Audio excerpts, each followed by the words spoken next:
ನಾನು ಬಸವರಾಜ್ ಜವಳಿ UPSC civil service ಎಕ್ಸಾಮಲ್ಲಿ 664 ರ್ಯಾಂಕ್ ತೊಗೊಂಡಿದ್ದೀನಿ. ನಾವು ಬೆಂಗಳೂರಿಗೆ ಬಂದ್ರೂ ಯಾದಗಿರಿ ಯಾವುದಪ್ಪ ಅಂತ ಕೇಳ್ತೀರಿ, ಯಾದಗಿರಿ ಕರ್ನಾಟಕನ ಅಂತ ಕೇಳಿದರೆ ನಂಗೆ ತುಂಬ ಜನ ಅಲ್ಲಿ ಅವ್ರು 3 ಮಾತು ಹೇಳ್ತಿದ್ರು ಯಾವಾಗಲೂ. ಯಾವುದು ಅಸಾಧ್ಯ ಅಲ್ಲ, ಯಾವುದು ಶಾಶ್ವತ ಅಲ್ಲ, ಇನ್ನೊಂದೇನೆಂದರೆ ಯಾವುದು ಅನಿವಾರ್ಯ ಅಲ್ಲ. ಇಲ್ಲಿ ಇನ್ಸ್ಟಿಟ್ಯೂಟಲ್ಲಿ ಸೇರ್ಕೊಂಡ್ವಿ, ಆಚಾರ್ಯ ಇನ್ಸ್ಟಿಟ್ಯೂಟಲ್ಲಿ. ಇವರು ನಮಗೆ ಗೈಡ್ ಮಾಡೋಕ್ಕೆ ಸ್ಟಾರ್ಟ್ ಮಾಡಿದರು. ನಮ್ಮೂರಲ್ಲಿ 1 to 7 ನಾನು ಕನ್ನಡ ಮೀಡಿಯಮ್ ಓದಿದೆ ಸರ್. UPSCಲಿ 2 ಥರ ಇರುತ್ತೆ ಸರ್ ಸಿಲೆಬಸ್, ಒಂದು ಸ್ಟ್ಯಾಟಿಕ್ಕು, ಒಂದು ಕರೆಂಟ್ ಅಫೇರ್ಸ್ ಸರ್. ನಂದು ಆಪ್ಷನಲ್ಲ ಆಂಥ್ರೋಪಾಲಜಿ ಸರ್, ಅದು ಮಾನವಶಾಸ್ತ್ರ ಅಂತಾರೆ. ಏನಾಯ್ತು ಅಂದರೆ ಸರ್, ನಾನು ತುಂಬ ಜಾಬ್ಗಳನ್ನ ಬಿಟ್ಬಿಟ್ಟೆ ಸರ್. ನನ್ನ ಮಧ್ಯದಲ್ಲಿ 100 ಪ್ರಿಲಿಮ್ಸ್ ಟೆಸ್ಟು, ಒಂದು 100 ಮೇನ್ಸ್ ಟೆಸ್ಟ್ ಬರೆದಿದ್ವಿ. ಸೊ ಅದೇ ನಂದು ಖುಷಿ ಸರ್. ನಂದು ಲೈಫಲ್ಲಿ ಅದು ಬಿಗ್ಗೆಸ್ಟ್ ಅಚೀವ್ಮೆಂಟ್ ಅಂತ ಹೇಳ್ಬೋದು ಸರ್. ನಾನು ಅಷ್ಟೇ ಸರ್. ಅದು ನಮಸ್ಕಾರ, ನಾನು ಬಸವರಾಜ್ ಜವಳಿ. ಈ ಸತಿ UPSC ಸಿವಿಲ್ ಸರ್ವಿಸ್ ಎಕ್ಸಾಮಲ್ಲಿ 664 ರ್ಯಾಂಕ್ ತೊಗೊಂಡಿದ್ದೀನಿ. ತುಂಬ ಖುಷಿ ಆಯಿತು. ಈ ರ್ಯಾಂಕು UPSCಲಿ ಸಕ್ಸಸ್ ಬಂದಿದ್ದು ಆಫ್ಟರ್ ಎ ಲಾಂಗ್ ಗ್ಯಾಪ್ ಅಂತಲೇ ಹೇಳ್ಬೋದು. ತುಂಬ ಹಾರ್ಡ್ ವರ್ಕು, ನಮ್ಮ ತಂದೆ ತಾಯಿ ಪರಿಶ್ರಮ, ನಮ್ಮ ಅಣ್ಣ, ನಮ್ಮ ಫ್ರೆಂಡ್ಸು ಎಲ್ಲ ಕೂಡಿ ಬಂದು ಒಂದು ಒಳ್ಳೆ ರಿಸಲ್ಟ್ ಬಂದಿದೆ. ಇಷ್ಟು ದಿವಸ ನಮ್ಗೆ ಯಾದಗಿರಿಯಿಂದ ಒಂದು ಹಿಂದುಳಿದ ಜಿಲ್ಲೆ, ಹೆಲ್ತಲ್ಲಿ ಇಲ್ಲ, ಎಜುಕೇಷನಲ್ಲಿ ಇಲ್ಲ. ಪ್ರತಿ ಸತಿ 10th PUCಲಿ ನಾವು ಯಾವಾಗಲೂ ಕೆಳಗಡೆಯಿಂದನೇ ನೋಡ್ತಿರ್ತೀವಿ ನಮ್ಮ ಯಾದಗಿರಿ, ನಿಮ್ಮಲ್ಲಿ ಏನೂ ಇಲ್ಲ. ನಾವು ಬೆಂಗಳೂರಿಗೆ ಬಂದ್ರೂ ಯಾದಗಿರಿ ಯಾವುದಪ್ಪ ಅಂತ ಕೇಳ್ತೀರಿ, ಯಾದಗಿರಿ ಕರ್ನಾಟಕನ ಅಂತ ಕೇಳಿದರೆ ನಂಗೆ ತುಂಬ ಜನ. ಆ ಥರ ಜಿಲ್ಲೆ ನಮ್ಮದು. ಸೊ 4 ಜನ ಪಾಸ್ ಆಗಿದ್ದಾರೆ, ಅದು ಕರ್ನಾಟಕದಲ್ಲಿ ಇದು ಹೈಯೆಸ್ಟ್ ಈ ಸತಿ. ಸೊ ಇದು ಒಂದು ಒಳ್ಳೆ ಹೆಮ್ಮೆ ವಿಚಾರ ನಮಗೆಲ್ಲರಿಗೂ. ನಿಮ್ಮ ಚೈಲ್ಡ್ಹುಡ್ ಯಾವ ರೀತಿ ಇತ್ತು? ನಮ್ಮ ತಂದೆ ಹೆಸರು ವಿಶ್ವನಾಥ್ ಜವಳಿ ಸರ್. ಅವರು ಒಂದು ಸ್ಟೇಷನರಿ ಅಂಗಡಿ ಇದೆ ಸರ್ ಊರಲ್ಲಿ. ಆಮೇಲೆ ನಮ್ಮ ತಾಯಿಯವರು ಗೃಹಿಣಿ ಸರ್. ನಮ್ಮ ಅಣ್ಣವರು ಅಂಗಡಿಯಲ್ಲೇ ಇರ್ತಾರೆ ಸರ್. ನಾವು ಸಣ್ಣವರಿಂದ ನೋಡ್ಕೊಂಡು ಬಂದೀವಿ ನಮ್ಮ ತಂದೆಯವರು ಯಾವ ಥರ ಬಿಸ್ನೆಸ್ಸು, ಯಾವ ಥರ ಬೆಳೆದ್ರು. ನಮ್ಮ ಜೊತೆನೇ ನಮ್ಮ ತಂದೆಯವರು ಬೆಳೆದ್ರು. ಅವ್ರು ತುಂಬ ಹೇಳೋರು, ಅವರು ಹಾರ್ಡ್ ವರ್ಕ್ ಮಾಡಬೇಕಪ್ಪ ಲೈಫಲ್ಲಿ. ಅವ್ರು 3 ಮಾತು ಹೇಳ್ತಿದ್ರು ಯಾವಾಗಲೂ. ಯಾವುದು ಅಸಾಧ್ಯ ಅಲ್ಲ, ನೀನು ವೆಯ್ಟ್ ಮಾಡಬೇಕಷ್ಟೇ ಮಾಡಬೇಕಾದ್ರೆ. 2ನೇ ಮಾತು ಏನಪ್ಪ ಅಂತಂದರೆ, ಯಾವುದು ಶಾಶ್ವತ ಅಲ್ಲ. ಈ ದುನಿಯಾದಲ್ಲಿ ಯಾವುದು ಶಾಶ್ವತ ಅಲ್ಲೇ ಅಲ್ಲ, ಯಾವುದು ನಮ್ಮದು ಅಂತ ನಾವು ಹೇಳ್ಕೊಳಕ್ಕೆ ಸಾಧ್ಯನೇ ಇಲ್ಲ. ಇನ್ನೊಂದೇನೆಂದರೆ, ಯಾವುದು ಅನಿವಾರ್ಯ ಅಲ್ಲ. ನಾವು ಯಾವುದೇ ಮೂಮೆಂಟಲ್ಲಿ ಏನು ಬೇಕಾದರೂ ತ್ಯಜಿಸ್ಬೋದು. ಈ 3 ಮಾತು ನನಗೆ ಯಾವಾಗಲೂ ಇನ್ಸ್ಪೈರ್ ಮಾಡ್ತಾವೆ ನಮ್ಮ ತಂದೆಯವ್ರದ್ದು. ಹಾಗೂ ನಮ್ಮ ತಾಯಿಯವ್ರನ್ನೂ ಒಳ್ಳೆ ಸಪೋರ್ಟ್ ಕೊಡ್ತಿದ್ರು. ನಮ್ಮ ಚಿಕ್ಕವರಿಂದ ಒಳ್ಳೆ ಸಂಸ್ಕಾರ, ಆಮೇಲೆ ಯಾವ ಥರ ಇರಬೇಕು ಅವರು ನಮ್ಮ ಸ್ಟಡೀಸಲ್ಲಿ. ನಾನು ಓದಿದ್ದು ಕನ್ನಡ ಮೀಡಿಯಮಲ್ಲಿ, ಅದು ನಮ್ಮೂರಲ್ಲೇ ಇದೆ. ನಮ್ಮೂರಲ್ಲೇ 1 to 7 ನಾನು ಕನ್ನಡ ಮೀಡಿಯಮ್ ಓದಿದೆ.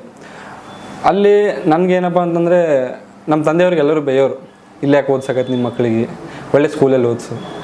ಆ ಸ್ಕೂಲಲ್ಲಿ ಯಾವುದೇ ಥರ ಸ್ಪೋರ್ಟ್ಸ್ ಫೆಸಿಲಿಟಿ ಆಗಿರ್ಬೋದು, ತುಂಬ ಹೈಫೈ ಕ್ಲಾಸ್ ಆಗಿರ್ಬೋದು. ಕೆಲವೊಂದು ಸತಿ ನಮ್ಮದು ಮಳೆ ಬಂದರೆ ಕ್ಲಾಸ್ ನಿಂತುಬಿಡ್ತಿತ್ತು. 2 ರೀಸನ್. ಒಂದು, ಕ್ಲಾಸಲ್ಲಿ ನೀರು ಬರ್ತಿತ್ತು. 2ನೇದು, ಸೀಟಿಂದ ಸೌಂಡ್ ಬರ್ತಿತ್ತು. ಸೀಟ್ ಇರುತ್ತೆ, ಕೆಬ್ಬಣದ ಸೀಟು. ಸೊ ಮಳೆ ಬಂದಾಗೆಲ್ಲ ನಮ್ಗೆ ಕ್ಲಾಸ್ ರಜೆ ಇದ್ದಂಗೆ ಒಳಗಡೆ ಕುಂತು ನಾವು ಏನಾರ ಬೇರೆ ಕೆಲಸ ಮಾಡ್ತಿದ್ವಿ. ಆ ಥರ ಓದ್ಕೊಂಬಂದಿದ್ದು ನಾವು ಊರಲ್ಲಿ. ಅದಾದಮೇಲೆ ನಾನು ಹೈಸ್ಕೂಲು ಯಾದಗಿರಿಗೆ ಹೋದೆ, RV ಸ್ಕೂಲ್ ಅಂತ. ಅದು ಅವಾಗೂ ಕೂಡ ನಮ್ಮ ತಂದೆಯವರು ಇಂಗ್ಲೀಷ್ ಮೀಡಿಯಮ್ ಓದಲಿ, ಹುಡುಗರು ಇಂಗ್ಲೀಷ್ ಕಲೀಲಿ ಅಂತೇಳಿ. ನನಗಂತೂ ತುಂಬ ಕಷ್ಟ ಆಯಿತು ಕರೆ ಹೇಳ್ಬೇಕಂದ್ರೆ. ಇಂಗ್ಲೀಷ್ ಮೀಡಿಯಮ್ಗೆ ಹೋಗಿ ಉಮ್ಮಲ್ಗೆ ಹೆಂಗೆ ಅಡ್ಜಸ್ಟ್ ಆಗಬೇಕಪ್ಪ ನಾವು ಇಂಗ್ಲೀಷ್ ಮೀಡಿಯಮಲ್ಲಿ ಮಧ್ಯದಲ್ಲಿ. ಅವರೆಲ್ಲ ಇಂಗ್ಲೀಷ್ ಒಳ್ಳೆ ಮಾತಾಡ್ತಿದ್ರು, ಒಳ್ಳೆ ಅರ್ಥ ಆಗ್ತಿತ್ತು. ನಾವಂತರೂ 8th ಸ್ಟ್ಯಾಂಡರ್ಡ್ ಹೆಂಗೆ ಓದಿವಿ ಅಂದರೆ, ಫಸ್ಟ್ ಕನ್ನಡದಲ್ಲಿ ಓದ್ತಿದ್ವಿ, ಆಮೇಲೆ ಪ್ರತಿಯೊಂದು ವರ್ಡು ಇಂಗ್ಲೀಷಲ್ಲಿ ಏನಿದೆ ಅಂತ ಟ್ರೈ ಮಾಡ್ತಿದ್ವಿ ನಾವು. ಆಮೇಲೆ ಅದು ಡಿಕ್ಷನರಿಗಳು, 2 ಡಿಕ್ಷನರಿ, ಒಂದು ಇಂಗ್ಲೀಷು, ಒಂದು ಕನ್ನಡ. ಅದು ಶಿಫ್ಟ್ ನನಗೆ ತುಂಬ ಮೆಮೊರೇಬಲ್. ನನಗದು ನಮ್ಮ ಟೀಚರ್ಸು ಒಳ್ಳೆ ಸಪೋರ್ಟ್ ಮಾಡಿದ್ರು ನಮ್ಗೆ ಆ ಶಿಫ್ಟಲ್ಲಿ, ಕನ್ನಡದಿಂದ ಇಂಗ್ಲೀಷಲ್ಲಿ. ಸೊ ಅದಾದಮೇಲೆ ನಾನು ಯಾದಗಿರಿಗೆ ಡೈಲಿ ಅಪ್ ಆ್ಯಂಡ್ ಡೌನ್ ಮಾಡ್ತಿದ್ದೆ. ಅಪ್ ಆ್ಯಂಡ್ ಡೌನ್ ಹೆಂಗಾಗುತ್ತಂದರೆ, ಡೈಲಿ 1.5 hour ಹೋಗೋದು, 1.5 hour ಬರೋದು. ಅದಕ್ಕೂ ಎಲ್ಲರೂ ಬೈತಿದ್ರು, ಯಾಕಂತ ಪರಿ ಕಷ್ಟಪಡ್ತಾಯಿದ್ದೆ ನೀನು, ಅಲ್ಲಿ ಹೋಗಿ ಹಾಸ್ಟೆಲಲ್ಲಿರೋ. ಇಲ್ಲ, ಹುಡುಗರು ನಮ್ಮ ತಂದೆ ಹೇಳ್ತಿದ್ರು, ಹುಡುಗರು ಓದಲಿ, ಈ ಥರ ಕಲೀಲೆಲ್ಲ ನೋಡ್ಬೇಕು ಜೀವನದಲ್ಲಿ, ಅದಕ್ಕೆ ಅಂತ ಹೇಳ್ತಿದ್ರು ನಮ್ಮ ತಂದೆಯವರು. ಹಂಗಾಗಿ ನಾನು ಅಲ್ಲೇ 10th ವರೆಗೂ ಮುಗಿಸಿದೆ, ಡೈಲಿ ಅಪ್ ಆ್ಯಂಡ್ ಡೌನ್ ಮಾಡ್ಕೊತ. ಆವಾಗ ರೋಡು ಚೆನ್ನಾಗಿರಲಿಲ್ಲ ನಮ್ಮದು ಯಾದಗಿರಿದು. ಅದು ಒಂಥರ ಒಳ್ಳೆ ಮೆಮೊರೀಸ್. ಅದು ಕಷ್ಟ ಆಯಿತು, ಬಟ್ ಒಳ್ಳೆ ಮೆಮೊರೀಸ್. ನಾವು ನಮ್ಮ ಫ್ರೆಂಡ್ಸ್ ಎಲ್ಲ ಸ್ಕೂಲಿಗೆ ಹೋಗ್ಬೇಕಾದ್ರೆ ಎಲ್ಲ ಲಿಫ್ಟ್ ಕೇಳೋರು ನಾವು, ಹೋಗೋರಿಗೆ ಬರೋರಿಗೆ, ಸ್ಕೂಲ್ ಲೇಟ್ ಆಗುತ್ತೆ ಅಂತ. ಬಸ್ಗಳು KSRTC ಬಸ್ಸು ಟೈಮು ಹೆಂಗೆ ಬೇಕಂಗೆ ಇರ್ತಿತ್ತು. ಒಂದು ದಿವ್ಸ 8ಕ್ಕೆ ಬಂದರೆ ಒಂದು ದಿವ್ಸ 7ವರೆಗೆ ಬರ್ತಿತ್ತು, ಒಂದು ದಿವ್ಸ ಬಸ್ಸೇ ಇರ್ತಿರ್ಲಿಲ್ಲ. ನಮ್ಮ ಸ್ಕೂಲಲ್ಲಿ ನಮ್ಮ PT ಸರ್ದು ಇನ್ನೂ ನೆನಪಿದೆ. ಶಾಪುರಿಂದ ನಾವು 4 ಜನ ಹೋಗ್ತಿದ್ವಿ. ಪ್ರತಿದಿನ ನಾವು ಸಪ್ರೇಟ್ ಲೈನಲ್ಲಿ ಇರ್ತಿದ್ವಿ ಅಸೆಂಬ್ಲಿಲಿ. ಬಂದ್ರಪ್ಪ ಶಾಪುರವರು, ಆ ಕಡೆ ನೀವು ರೀ. ನಮ್ಮ ಸರ್ ಒಂದೇ ಕ್ವಶನ್ ಕೇಳೋರು, ಯಾಕೆ 6 ಗಂಟೆಗೆ ಬಿಡೋಲ್ಲ, 6 ಗಂಟೆಗೆ ಬಿಡಪ್ಪ ನೀನು, ಯಾಕೆ 7 ಗಂಟೆಗೆ ಬರ್ತಿ ಅಂತ ಹೇಳೋರು. ಸರ್ 6 ಗಂಟೆಗೆ ಬರ್ಬೇಕಂದ್ರೆ ಮನೇಲೇ ಎದ್ದು ನಮಗೆಲ್ಲ ಊಟ ತಿಂಡಿ ಹೆಂಗೆ ಮಾಡ್ಬೇಕು ಸರ್ ಅಂತ ನಾವು ಕೇಳ್ತಿದ್ವಿ. ಬಟ್ ಒಂದು ಒಳ್ಳೆ ಮೆಮೊರಿ. ನಾವು ಅಲ್ಲಿ ಕಲಿತು ಇನ್ನಾದ್ರೂ ಆ ಸ್ಕೂಲಿಗೆ ನಾನು ತುಂಬ ಥ್ಯಾಂಕ್ ಯು ಹೇಳ್ತೀನಿ. ಯಾಕಂದರೆ ನನಗೆ ಅದು ತುಂಬ ಕಲಿಸಿದೆ. ಇಂಗ್ಲೀಷ್ ಹೆಂಗೆ ಕಲಿಬೇಕಲ್ಲ, ಹೆಂಗೆ ಅಡ್ಜಸ್ಟ್ ಮಾಡ್ಕೋಬೇಕು ಟಫ್ ಸಿಚುವೇಶನ್ ಇದ್ದಾಗ. ಅಲ್ಲಿ ಮತ್ತು ಲೀಡರ್ಶಿಪ್ ರೋಲ್ ಆಗಿರ್ಬೋದು, ನಮಗೆ ತುಂಬ ಕಲಿಸಿದೆ ಅದು. ಈ ಥರ ನಾವು 1 to 10th ಓದಿದೆ. ಆಮೇಲೆ ನನಗೆ PUC ಸೈನ್ಸ್ ಓದು ಅಂತ ಹೇಳಿದ್ರು. ಆವಾಗ ನಾನು ಸೈನ್ಸ್ಗೆ ನನಗೆ ಸಿವಿಲ್ ಇಂಜಿನಿಯರಿಂಗ್ ಇಷ್ಟ ಇತ್ತು ಆವಾಗ 10th. ಸೊ ಸೈನ್ಸ್ ಮಾಡಿ ಸಿವಿಲ್ ಇಂಜಿನಿಯರಿಂಗ್ ಮಾಡೋಣ ಅಂತ ನಾನು ಗುಲ್ಬರ್ಗಾದಲ್ಲಿ ಹೋದೆ, ಮಹೇಶ್ PU ಕಾಲೇಜ್ ಅಂತ. ಅಲ್ಲೂ ಕೂಡ ಹಾಸ್ಟೆಲ್ ಲೈಫು ಫಸ್ಟ್ ಟೈಮು, ಅದು ತುಂಬ ಚೆನ್ನಾಗಿತ್ತು. ಅದಾದಮೇಲೆ ಬೆಂಗಳೂರಿಗೆ ಬಂದೆ. ನಾನು ಬೆಂಗಳೂರಲ್ಲಿ ಒಂದು ಟರ್ನಿಂಗ್ ಮೂಮೆಂಟ್ ಅಂತ ಹೇಳ್ಬೋದು ನಾನು ಸಿವಿಲ್ ಸರ್ವಿಸಿಗೆ. ಯಾದಗಿರಿ ಫಸ್ಟ್ ಡೇ ನಮ್ಮ ಮೇಡಮ್ ಒಬ್ಬರು ಕಂಪ್ಯೂಟರ್ ಸೈನ್ಸ್ ಕ್ಲಾಸು ಎಲ್ಲ ಊರು ಕೇಳ್ತಾಯಿದ್ರು, ಮೇಡಮ್ ನಮ್ಮದು ಯಾದಗಿರಿ ಅಂತಂದೆ. ಎಲ್ಲಿ ಬರುತ್ತಿದ್ದು ಯಾದಗಿರಿ ಕೇಳಿಲ್ಲಲ್ಲ ನಾನು ಅಂತಂದ್ಬಿಟ್ರು. ಅದು ಹೆಂಗ್ರಿ ಮೇಡಮ್, ನಮ್ಮದು ಆಲ್ರೆಡಿ ಜಿಲ್ಲೆಯಾಗಿ 8 ವರ್ಷ ಆಗಿದೆ, ನೀವು ಹೆಂಗೆ ಗೊತ್ತಿಲ್ಲ ಅಂತಂದಿರ ಅಂತ ಅನ್ಬೇಕಂದಿದ್ದೆ ನಾನು. ಬಟ್ ಮೇಡಮ್ ಏನು ಅನ್ನೋಕ್ಕೆ ಬರೋಲ್ಲ, ಇಲ್ಲ ಮೇಡಮ್ ಈ ಕಲಬುರಗಿಲಿತ್ತು ಮೊದಲೇ, ಅಲ್ಲಿಂದ ಇವಾಗ ಶಿಫ್ಟ್ ಆಗಿದ್ದೀವಿ ನಾವು. ನಮ್ಮದು ಆ ಥರ ನಮಗೆ ಕೆಳಗಡೆ ನೋಡೋರು, ನಮ್ಮ ಫ್ರೆಂಡ್ಸ್ ಆಗಿರ್ಬೋದು, ಆಮೇಲೆ ಎಲ್ಲರೂ ಯಾದಗಿರಿ ಜಿಲ್ಲೆಯಲ್ಲಿ ಏನೂ ಇಲ್ಲ ಅವಾಗ. ಆಮೇಲೆ ನನಗೆ ಸಣ್ಣದಿರಬೇಕಾದ್ರೆ ಒಂದು ಇನ್ಸಿಡೆಂಟು ತುಂಬ ನೆನಪಿಗೆ ಬರ್ತಿತ್ತು ಯಾವಾಗಲೂ. ಒಬ್ಬರು madam taluka CEO, municipality CEO, ಅವರು ಬಂದು ರೋಡ್ ಡೆಮಾಲಿಷನ್ ತುಂಬ ಕರೇಜಿಯಸ್ ಆಗಿ ಮಾಡಿದರು. ನಮ್ಮದು ಎಲ್ಲ ಜನರನ್ನು ಸ್ವಲ್ಪ ಎದುರಾಕೊಂಡು, ಅಥವಾ ಅವ್ರ ಕರೇಜಿಗೆ ನನಗೆ ಭಾಳ ಇನ್ಸ್ಪಿರೇಷನ್ ಆದರು ಅವರು. ಯಾಕಂದರೆ ನಮ್ಮ ಸ್ಕೂಲ್ ಪಕ್ಕನೇ ಇತ್ತು ಅದು ಬಿಲ್ಡಿಂಗ್ ಡೆಮಾಲಿಷನ್ ಅದೆಲ್ಲ. ನಾವು ಡೈಲಿ ಕೇಳ್ತಿದ್ವಿ, ಮೇಡಮ್ ಬಂದಿದ್ದಾರೆ, ಮೇಡಮ್ ಈ ಥರ ಮಾತಾಡಿದರು, ಅವ್ರಿಗೆ ಹಿಂಗೆ ಅಂದರು, ಈ ಥರ ಸ್ಟ್ರಿಕ್ಟಾಗಿ ಆ್ಯಕ್ಷನ್ ತೊಗೊಂಡ್ರು ಅಂತ. ಅದು ನನಗೆ ತುಂಬ ಒಂದು ಮೈಂಡಲ್ಲಿ ಕುಂತಿದೆ ಅದೇನು, ಅದು ಮೈಂಡಲ್ಲಿ ಕುಂತು ಅಲ್ಲಿವರೆಗೂ ನನಗೆ. ಆಮೇಲೆ ಇಂಜಿನಿಯರಿಂಗ್ ಹೋದ್ಮೇಲೆ ಅದು ಫ್ಲ್ಯಾಶ್ ಆಯಿತು, ಓ ಸಿವಿಲ್ ಸರ್ವಿಸು ನಮ್ಮ ಯಾದಗಿರಿಗೆ ಏನೇನೋ ಮಾಡಬೇಕಪ್ಪ. ಸೊ ಅಲ್ಲಿಂದ ನಾನು ಇಂಜಿನಿಯರಿಂಗ್ ಮುಗಿತಾ ಫೈನಲ್ ಇಯರ್ವರೆಗೂ ಸಿವಿಲ್ ಸರ್ವಿಸ್ ಮಾಡಬೇಕಂತ ಡಿಸೈಡ್ ಮಾಡಿದೆ ಸರ್. ಇದು ನಂದು ಎಜುಕೇಷನ್ ಜರ್ನಿ ಸರ್. ಮತ್ತು UPSC ತಯಾರಿ ಯಾವಾಗಿಂದ ಸ್ಟಾರ್ಟ್ ಆಯಿತು, ಏನಾದರೂ ಸ್ಫೂರ್ತಿ ಇತ್ತ ಅಂತ? ಸ್ಫೂರ್ತಿ ಅದೇ ನಾನು ಹೇಳಿದಂಗೆ ಸರ್, ಇದು ನಮ್ಮ ಚಿಕ್ಕಂದಿನ ಒಂದು ಇನ್ಸಿಡೆಂಟು. ಆಮೇಲೆ ನಮ್ಮ ಇಂಜಿನಿಯರಿಂಗಲ್ಲಿ ಆದ ಕೆಲವೊಂದು ವಿಚಾರಗಳು, ಆಪ್ಷನ್ಸ್ ಏನೇನಿದೆ ಫ್ಯೂಚರಲ್ಲಿ ಅಂತ ನೋಡಿ ನಾನು ಸಿವಿಲ್ ಸರ್ವಿಸಿಗೆ ತೊಗೊಂಡೆ ಸರ್. ಇವು 3 ರೀಸನ್ ಸರ್. ಅದಾದಮೇಲೆ ಜರ್ನಿ ಸ್ಟಾರ್ಟ್ ಆಗಿದ್ದು ಇಂಜಿನಿಯರಿಂಗಲ್ಲಿ ಒಂದು ಪ್ಲೇಸ್ಮೆಂಟ್ ಆಗಿತ್ತು ನನಗೆ. ಇಲ್ಲ ಸಿವಿಲ್ ಸರ್ವಿಸೇ ಮಾಡೋಣ, ಪ್ಲೇಸ್ಮೆಂಟ್ ಬೇಡ ಯಾಕೋ ಇವಾಗ. ತುಂಬ ಜನ ಹೇಳ್ತಿದ್ರು ಅರ್ಲಿ ಏಜಸಲ್ಲಿ ಮಾಡಿದರೆ ತುಂಬ ಚೆನ್ನಾಗಿರುತ್ತೆ ಅಂತೇಳಿ. ಸೊ ನಾನು ಆ ಪ್ಲೇಸ್ಮೆಂಟು ಬಿಟ್ಟೆ. ಫಸ್ಟ್ ಜಾಬ್ ಸರ್ ಅದು ನನ್ನ ಲೈಫಲ್ಲಿ. ಬಿಡೋಕ್ಕೆ ಕಷ್ಟ ಆಯ್ತು ತುಂಬ, ಬಟ್ ನಮ್ಮ ಮನೇಲೂ ಸ್ವಲ್ಪ ಸಪೋರ್ಟ್ ಮಾಡಿದ್ರು. ಹೇಳ್ಬೇಕಂದ್ರೆ ಇಲ್ಲ ನೀನು ಮಾಡು, ಜಾಬ್ ಮತ್ತೆ ಸಿಗುತ್ತೆ ನಿನಗೆ, ನೀವು ಸರಿ ಇದೆ ಅಂತ ಹೇಳಿದರು. ಫಸ್ಟ್ ಜಾಬ್ ಕ್ವಿಟ್ ಮಾಡಿ ನಾನು ಡೆಲ್ಲಿಗೆ ಹೋಗಿ ಅಲ್ಲಿ ಕರೆಕ್ಟ್ 4 ತಿಂಗಳಾಗಿತ್ತು ಸರ್. 4 ತಿಂಗಳಲ್ಲಿ ಕೋವಿಡ್ ಬಂದುಬಿಟ್ಟಿತ್ತು ಸರ್. ನಮ್ಗೆ ಯಾವ ಥರ ಆಯ್ತು ಅಂದರೆ, ಈ ಥರ ನಮ್ಗೆ ಫೌಂಡೇಶನ್ನೂ ಆಗಿಲ್ಲ, ಮುಂದೆ ಏನು ಮಾಡ್ಬೇಕಂತ ಗೊತ್ತೇ ಆಗಲಿಲ್ಲ ಸರ್. ಅದು ಕೋವಿಡ್ ಒಂದು 6-7 ಮಂತ್ಸು ಫುಲ್ಲು ಒಂದು ಡಿಲೆಮಾದಲ್ಲಿ ನಾವು ಕಳೆದ್ಬಿಟ್ವಿ. ಸೊ ಅಲ್ಲಿ ಜರ್ನಿ ಸ್ವಲ್ಪ ಬ್ರೇಕ್ ಬಿದ್ದಂಗೆ ಅಂತ ಆಯ್ತು ಅಂತ ಹೇಳ್ಬೋದು. ಅದಾದಮೇಲೆ ನಾವು ಬೆಂಗಳೂರಿಗೆ ಬಂದು ಇಲ್ಲಿ ಇನ್ಸ್ಟಿಟ್ಯೂಟಲ್ಲಿ ಸೇರ್ಕೊಂಡ್ವಿ, ಆಚಾರ್ಯ ಇನ್ಸ್ಟಿಟ್ಯೂಟಲ್ಲಿ. ಇವರು ನಮಗೆ ಗೈಡ್ ಮಾಡೋಕ್ಕೆ ಸ್ಟಾರ್ಟ್ ಮಾಡಿದರು. ಸೊ ನಮಗೆ ಮಧ್ಯದಲ್ಲಿ 2 ವರ್ಷ ಒಂಥರ ಗ್ಯಾಪ್ ಆಗಿಬಿಟ್ಟಿತ್ತು. ಕೋವಿಡಲ್ಲಿ ಮನೇಲಿ ಕುಂತು ಏನು ಮಾಡಬೇಕು, ಗೈಡೆನ್ಸ್ ಇಲ್ಲ. ಯಾಕಂದರೆ ನಾನು ಹೇಳ್ದಂಗೆ ಯಾದಗಿರಿಲಿ ಯಾರೂ ಪಾಸ್ ಆಗಿಲ್ಲ ಇನ್ನೂವರೆಗೂ. ಸೊ 4 ಜನ ನಾವು ಪಾಸ್ ಆಗಿದ್ದು ಫಸ್ಟ್ ಟೈಮು. ನಮ್ಗೆ ಯಾರು ಹೇಳ್ಕೊಡೋರು ಈ ಥರ ಓದಬೇಕಪ್ಪ. ಅದರಲ್ಲೂ ಮನೆಯಲ್ಲೇ ಇದ್ವಲ್ಲ, ಅವಾಗ ಇನ್ನೂ ಅಷ್ಟು ಆನ್ಲೈನ್ ಬೂಮ್ ಆಗಿರಲಿಲ್ಲ. ಫಸ್ಟ್ ವೇವ್ ಅಥವಾ ಸೆಕೆಂಡ್ ವೇವಲ್ಲಿ ತುಂಬ ಆಪ್ಷನ್ಸ್ ಇರಲಿಲ್ಲ. ಸೊ ನಾವು ಹಿಂಗೆ ಮಿಸ್ಗೈಡ್ ಆಗಿ ಆ ಕಡೆ ಈ ಕಡೆ ಹೋಗಿ, ಆಮೇಲೆ ಫೈನಲಿ ನಾವು ಸೆಕೆಂಡ್ ವೇವ್ ಮುಗಿದ್ಮೇಲೆ ಬಂದು ಇನ್ಸ್ಟಿಟ್ಯೂಟಿಗೆ ಸೇರ್ಕೊಂಡ್ವಿ.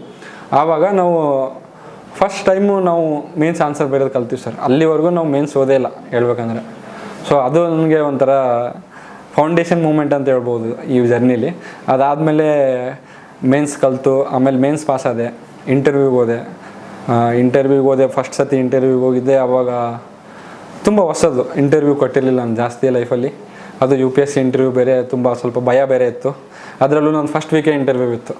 ಸೊ ಇದೆಲ್ಲ ಸೇರಿ ನಾನು ಸ್ವಲ್ಪ ಭಯ ಬಿದ್ದುಬಿಟ್ಟೆ, ಆಗಲಿಲ್ಲ ಅಟೆಂಪ್ಟು. ತುಂಬ ಕಾರಣಗಳಿದ್ದಾವೆ ಬೇರೆ. ಆಮೇಲೆ ಮತ್ತೆ ಬಿಡಬಾರ್ದಿದ್ದು ಇಲ್ಲಿ. ಹೆಂಗಂದರೆ ನಮ್ಮ ತಂದೆಯವ್ರ ಮಾತು ನೆನಪು ಬಂತು, ಯಾವುದೂ ಅಸಾಧ್ಯ ಅಲ್ಲ. ಸೊ ನಾನು ಮತ್ತೆ ಇನ್ನೊಂದು ಸಲ ತೊಗೊಂಡೆ, UPSC ಮಾಡೋಣ ಈ ಸತಿ ಹಾಗೆ ಆಗುತ್ತೆ, ಎಲ್ಲ ನಂದು ಏನೇನು ಚೇಂಜಸ್ ಇದೆ ಮಾಡ್ಕೊಂಡು ಮತ್ತೆ ಬರೆದೆ. ಮತ್ತೆ ಮೇನ್ಸ್ ಪಾಸ್ ಆಯಿತು. ಮತ್ತೆ ಇಂಟರ್ವ್ಯೂಗೆ ಹೋದೆ, ಮತ್ತೆ ಆಗಲಿಲ್ಲ. ಆವಾಗ ಅನಿಸ್ಬಿಡ್ತು ಏನಪ್ಪ ಇದು, 2 ಸತಿ ಇಂಟರ್ವ್ಯೂಗೆ ಹೋಗಿ ಲಾಸ್ಟ್ ಸ್ಟೇಜ್ ಅದು, ಕೊನೆ ಮೆಟ್ಟಲು ಹತ್ತಬೇಕನ್ನಟ್ಟಿಗೆ ಬೀಳೋದು. ಸೊ ಹೆಂಗಿದು, ತುಂಬ ಕಷ್ಟ ಆಗ್ತಿತ್ತು ಅವಾಗ. ಅದೇ ಟೈಮಲ್ಲೂ ಮತ್ತೆ ನಮ್ಮ ಸರ್ ಕರೆದು ಹೇಳಿದರು, ಇಲ್ಲಿ ಆಚಾರ್ಯ ಇನ್ಸ್ಟಿಟ್ಯೂಟಲ್ಲಿ, ಇಲ್ಲ ನೀವು ಮಾಡಬೇಕು, ನೀವು ಆಲ್ಮೋಸ್ಟ್ ಕೊನೆ ಮೆಟ್ಲಲ್ಲಿದ್ದೀರಿ, ನೀವೆಲ್ಲ ಬಿಡೋಕ್ಕೆ ಹೋಗ್ಬಾರ್ದು, ಯಾಕಂದರೆ ನೀನು ನೋಡಿದೆ ಜರ್ನಿ, ಜಸ್ಟ್ ಒಂದು ಲಾಸ್ಟ್ ಪುಷ್ ಅಂತ ಹೇಳಿದರು ನಮ್ಮ ಸರು. ಮತ್ತೆ ಎಲ್ಲ ಎನರ್ಜಿ ಮತ್ತೆ ತೊಗೊಂಡು ಮತ್ತೆ ಲಾಸ್ಟು ಈ ವರ್ಷದ ಅಟೆಂಪ್ಟ್ ಇದು ಬಂದು ಪ್ರಿಲಿಮ್ಸ್ ಎಲ್ಲ ಪಾಸಾಗಿ ಒಳ್ಳೆ ಮೇನ್ಸಲ್ಲೆಲ್ಲ ಒಳ್ಳೆ ಇಂಪ್ರೂವ್ಮೆಂಟ್ ಮಾಡಿಕೊಂಡು ಈ ಸತಿ ರ್ಯಾಂಕ್ ಬಂದಿದೆ ಸರ್. ಮಿನಿಮಮ್ ಏನಿಲ್ಲ ಅಂದರೆ ಒಂದು 100 ಪ್ರಿಲಿಮ್ಸ್ ಟೆಸ್ಟು, ಒಂದು 100 ಮೇನ್ಸ್ ಟೆಸ್ಟ್ ಬರ್ತಿದ್ವಿ ಇದೇ ಜಾಗದಲ್ಲಿ. ಇಲ್ಲೇ ನಾವು ದಿನ ಬರ್ತಿದ್ವಿ, ದಿನ 7 ಗಂಟೆಯಿಂದ 9 ಗಂಟೆ ಪ್ರಿಲಿಮ್ಸ್ ಬರೀತಿದ್ವಿ.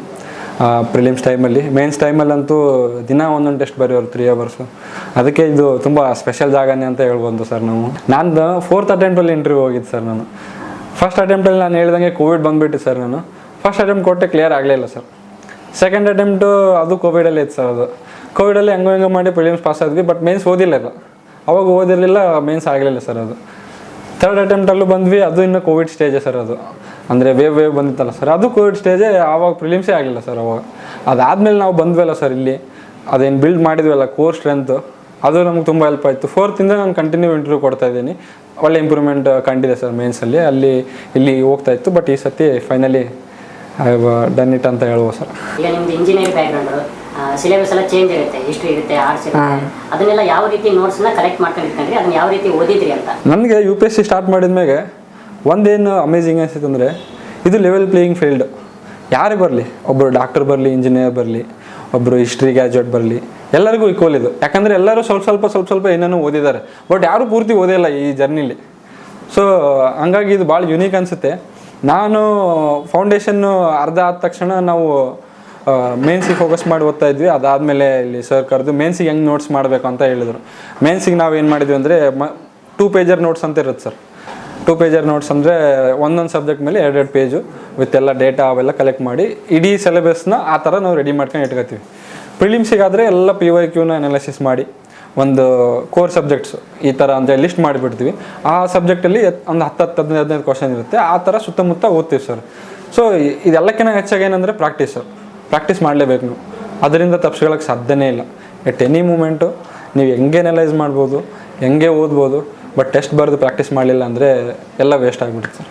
ಸೊ ಕಲೆಕ್ಟ್ ನೋಟ್ಸ್ ಹೆಂಗೆ ಮಾಡ್ಬೇಕಂದ್ರೆ, ಸ್ಟ್ಯಾಂಡರ್ಡ್ ಬುಕ್ಸ್ ಇರ್ತವೆ ಅಥವಾ ಕೆಲವೊಂದು ಇನ್ಸ್ಟಿಟ್ಯೂಟ್ ನೋಟ್ಸ್ ಇರ್ತವೆ, ಆನ್ಲೈನಲ್ಲಿ ಇರುತ್ತೆ. ಇತ್ತೀಚೆಗೆ ChatGPT ಅಂತ ಎಲ್ಲ ಟೂಲ್ಸ್ ಬಂದಿದ್ದಾವೆ, ತುಂಬ ಹೆಲ್ಪ್ ಆಗುತ್ತೆ. ಅದನ್ನು ಕೂಡ ಯೂಸ್ ಮಾಡಿದ್ದೀನಿ ಸರ್. ಈ ಥರ ಎಲ್ಲ ಯೂಸ್ ಮಾಡ್ಕೊಂಡು ಮಾಡಿದೆ ಸರ್ ನೋಟ್ಸ್. ನೀವು ತರಬೇತಿ ಎಲ್ಲೆಲ್ಲಿ ತೊಗೊಂಡಿದ್ರಿ, ಮತ್ತು UPSC ಕ್ಲಿಯರ್ ಮಾಡೋಕ್ಕೆ ತರಬೇತಿ ಬೇಕೇ ಬೇಕಾ ಅಥವಾ ಸೆಲ್ಫ್ ಸ್ಟಡಿ ಮಾಡ್ಬೋದಾ ಅಂತ? ಮೊದಲೇ ಹೇಳಿದಂಗೆ ನಾನು ಮೊದಲು ಡೆಲ್ಲಿಗೆ ಹೋಗಿದ್ದೆ ಸರ್ ತರಬೇತಿ ತೊಗೊಳಕ್ಕೆ. ಅಲ್ಲಿ ಒಂದು 4 months ಆಯ್ತು ಸರ್ ಅಷ್ಟೇ. ಆಮೇಲೆ ನೆಕ್ಸ್ಟ್ ನಾನು ತರಬೇತಿ ತೊಗೊಳಕ್ಕಾಗಲಿಲ್ಲ 2 ವರ್ಷ. ನೆಕ್ಸ್ಟ್ ಬಂದಿದ್ದು ಇಲ್ಲೇ ಸರ್ ಆಚಾರ್ಯಲ್ಲಿ. ಇಲ್ಲೇ ಟೆಸ್ಟ್ ಸೀರೀಸು ಮಾಡ್ತಿದ್ವಿ ಸರ್. 2-3 ವರ್ಷ ಕಂಟಿನ್ಯೂ ಇಲ್ಲೇ ಮಾಡಿದ್ವಿ ಸರ್. ಅದಾದಮೇಲೆ ತುಂಬ ಟೆಸ್ಟ್ ಸೀರೀಸ್ ಬಿಡಿಸ್ತಿದ್ವಿ ಸರ್. ಆಮೇಲೆ ತರಬೇತಿ ಬೇಕಾ ಬೇಡವಾ? ತರಬೇತಿ ಬೇಕನ್ಸುತ್ತೆ ಸರ್ ನನಗೆ. ನಾನು ಮೊದಲೇ ಹೇಳಿದಂಗೆ UPSC ಎಷ್ಟು ಅಮೇಝಿಂಗ್ ಅಂದರೆ ಎಲ್ಲರೂ ಎಲ್ಲ ಓದಿರೋಕ್ಕೆ ಸಾಧ್ಯನೇ ಇಲ್ಲ. ಈಗ ನಾನು ಇಂಜಿನಿಯರು, ನನಗೆ ಹಿಸ್ಟ್ರಿ ಎಕನಾಮಿಕ್ಸು ಸ್ವಲ್ಪ ಕಷ್ಟ ಆಗುತ್ತೆ. ಅದೇ ಹಿಸ್ಟ್ರಿ ಓದಿ ಬಂದವರು ಅವರಿಗೆ ಸೈನ್ಸ್ ತುಂಬ ಕಷ್ಟ ಆಗುತ್ತೆ, ಹೆಂಗೆ ಓದಬೇಕಪ್ಪ ಅಂತ. ಸೊ ತರಬೇತಿ ಗೈಡೆನ್ಸ್ ಥರ ಇದ್ದಂಗೆ ಸರ್. ಅದು ಒಂದು 20% ತರಬೇತಿ ಆದರೆ 80% ಸೆಲ್ಫ್ ಸ್ಟಡಿ ಅಂತ ಹೇಳ್ಬೋದು. ಬಟ್ ತರಬೇತಿ ಎದಕ್ಕೆ ಆ 20%ಇಂದನೇ ನೀವು 80% ಫುಲ್ ಮಾಡೋಕ್ಕೆ ಸಾಧ್ಯ. ನೀವು ತರಬೇತಿ ಅಥವಾ ಗೈಡೆನ್ಸ್, ತರಬೇತಿ ಅನ್ನೋಕ್ಕಿಂತ ಒಬ್ರು ಗೈಡ್ ಇರಲೇಬೇಕು. ಅಥವಾ ಕೋಚಿಂಗನ್ನು ಹೋಗ್ರಿ, ನೀವು ಮೆಂಟರನ್ನು ಹೋಗ್ರಿ. ಸೊ ಕೋಚಿಂಗ್ ಹೋದರೆ ವೆಲ್ ಆರ್ಗನೈಸ್ಡ್ ಇರುತ್ತೆ. ಎಲ್ಲರಿಗೂ ಮೆಂಟರ್ ಸಿಗಲ್ಲ ಸರ್. ನಮಗೂ ಶುರುವಲ್ಲಿ ಸಿಕ್ಕಿರಲಿಲ್ಲ ಯಾರು.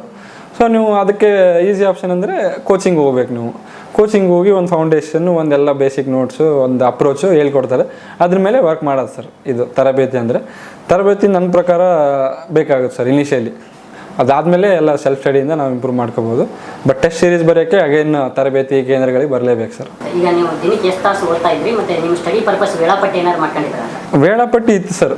ಯಾಕಂದರೆ ಈ ಜರ್ನಿಲಿ discipline is very important.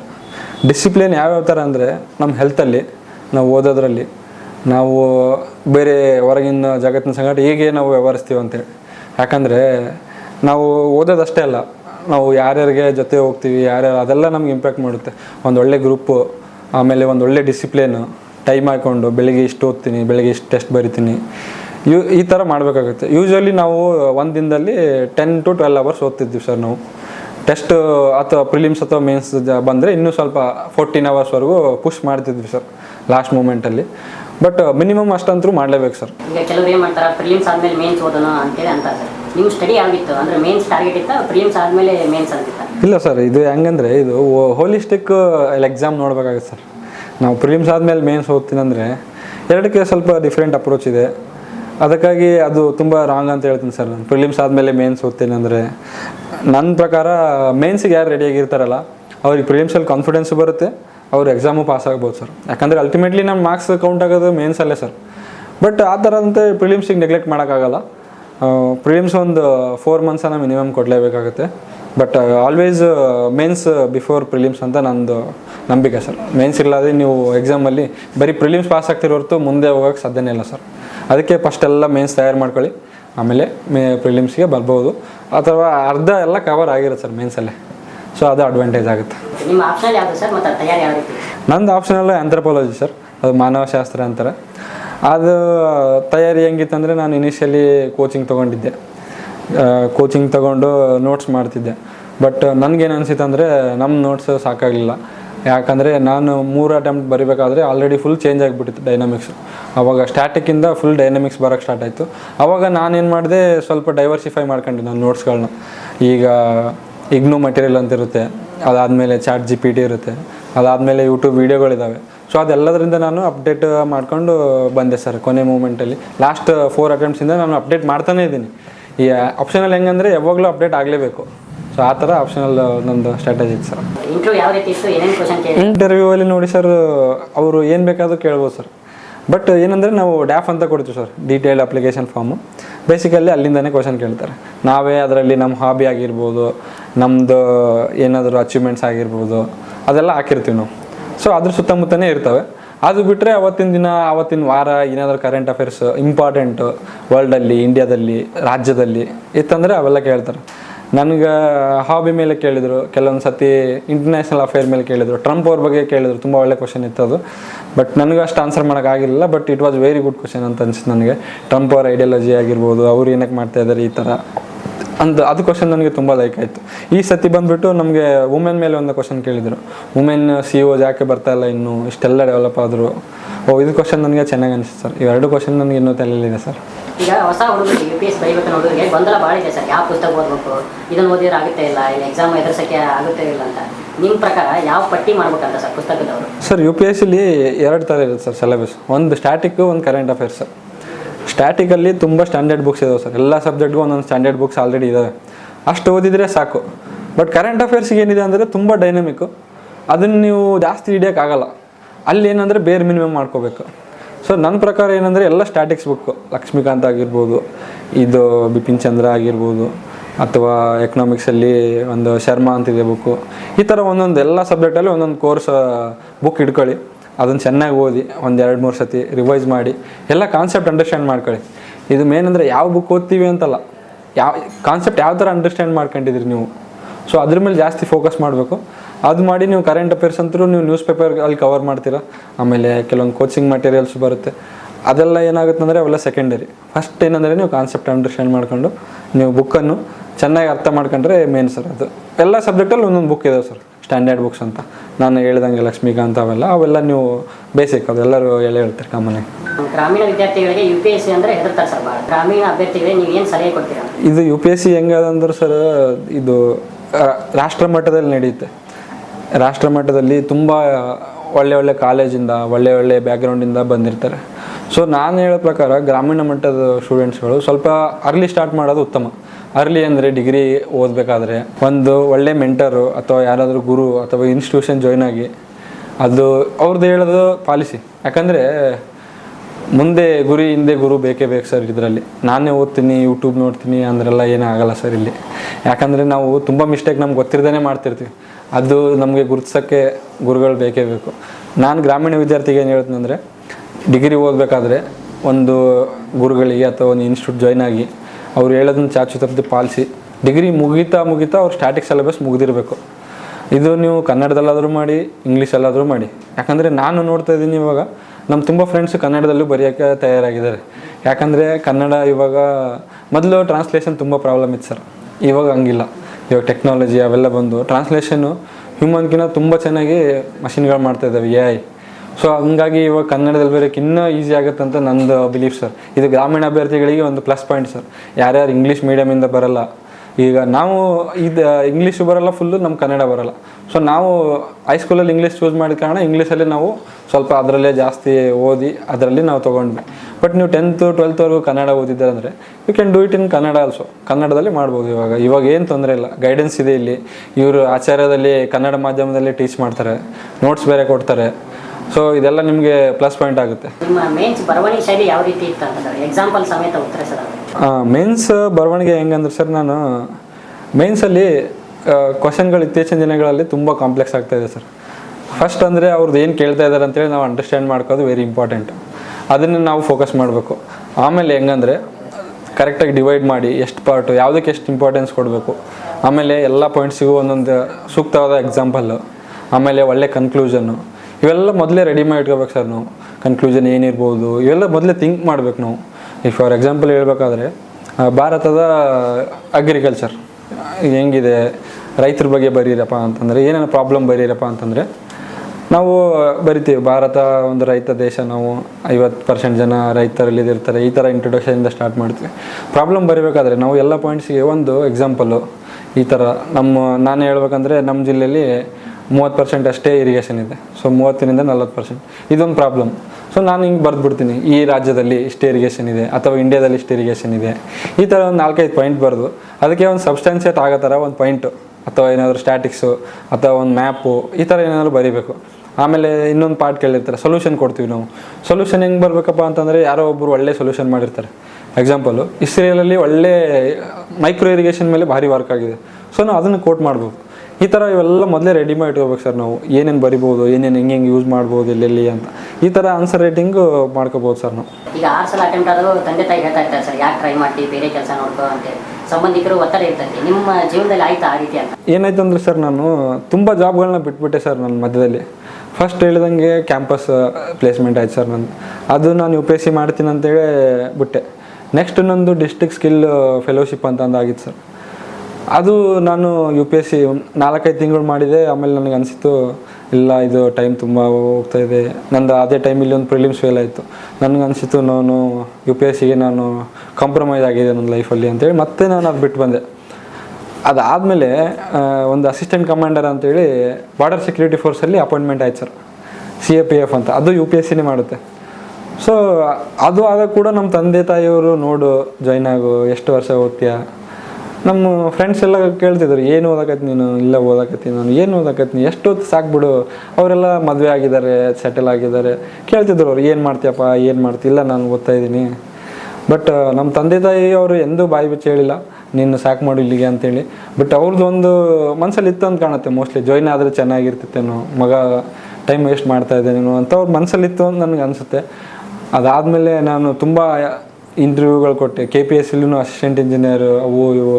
So ಅದನ್ನು ನಾನು ಫೋಕಸ್ ಮಾಡ್ಲಿಕ್ಕಾಗದೆ ಅವನು ನಾನು ಬಿಟ್ಟೆ. ಸೊ ಇದೆಲ್ಲ ಸ್ಯಾಕ್ರಿಫೈಸ್ ಆದಮೇಲೆ ಫೈನಲಿ ಇದು ಬಂತಲ್ಲ, ಅವ್ರು ತುಂಬ ಖುಷಿಯಾದರು ಸರ್.